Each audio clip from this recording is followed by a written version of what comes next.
The Texas City Refinery explosion occurred on March 23, 2005, when a hydrocarbon vapor cloud was ignited and violently exploded at the isomerization process unit at BP's Texas City Refinery in Texas City, Texas, killing over 15 workers, injuring 180 others, and severely damaging the refinery.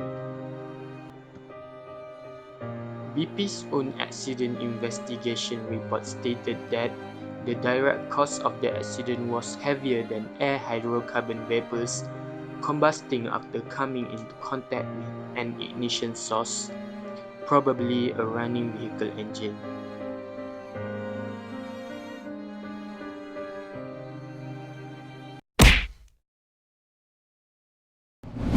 The background of the Texas City Refinery was built in 1934 but had not been well maintained for several years. The plant isomerization at the site was designed for the conversion of low-octane hydrocarbons through various chemical processes into hydrocarbons with higher octane ratings that could then be blended into unleaded gasoline. Carbon components from the top of the tower, mainly pentane and hexane, which condensed and were then pumped to the light raffinate storage tank, while the heavier components were recovered lower down in the splitter, then pumped to a heavy raffinate storage tank.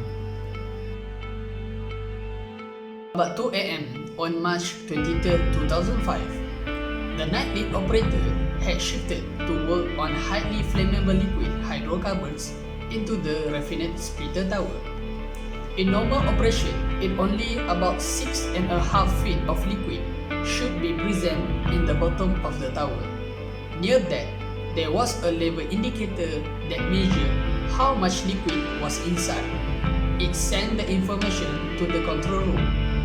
However, this indicator was not designed to measure any liquid above the 10 feet mark.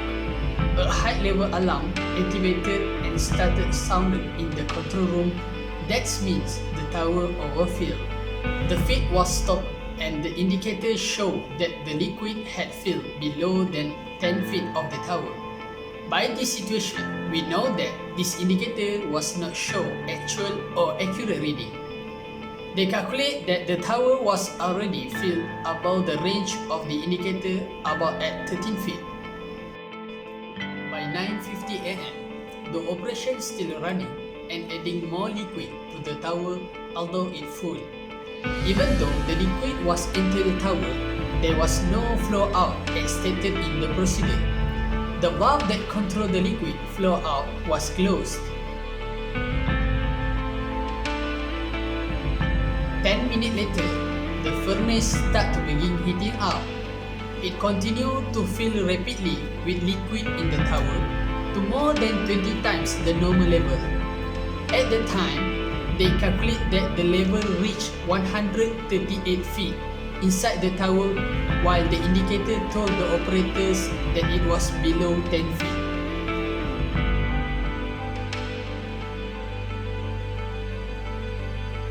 By 12:40 p.m., then a high pressure alarm was activated.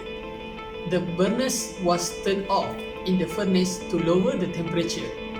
To shut off the alarm, the operator used a manual chain valve to pass gases into the atmosphere.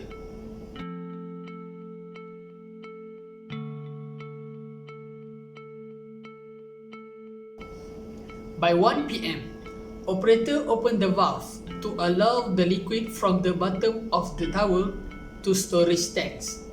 At that moment, the liquid at the bottom was very hot. It makes the temperature rise by over 115 degrees Celsius. By 1:05 p.m., the liquid that enters the tower starts to boil and expand. It caused the level inside the tower to increase further. By 1:10 p.m., the tower started overflowing liquid into piping that located at the top of the tower. Furthermore, it exerted a great pressure on the emergency relief valve. By 1:14 p.m., the emergency relief valve opened and allowed the liquid to flow to blow down drum near the tower. The height level alarm on the drum did not function well.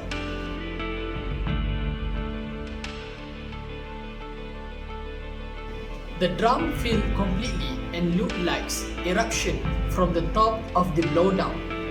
The eruption lasted 1 minute. The liquid fell to the ground, creating a large flammable vapor cloud. By 1:20 p.m., the cloud ignited, causing explosions. The CSB believes the vapor cloud ignited by a diesel pickup truck that parked about 25 feet from the blowdown drum.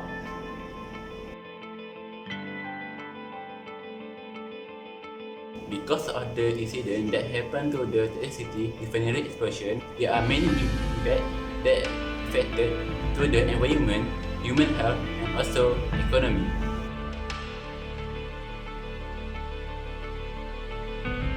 The impacts to the environment.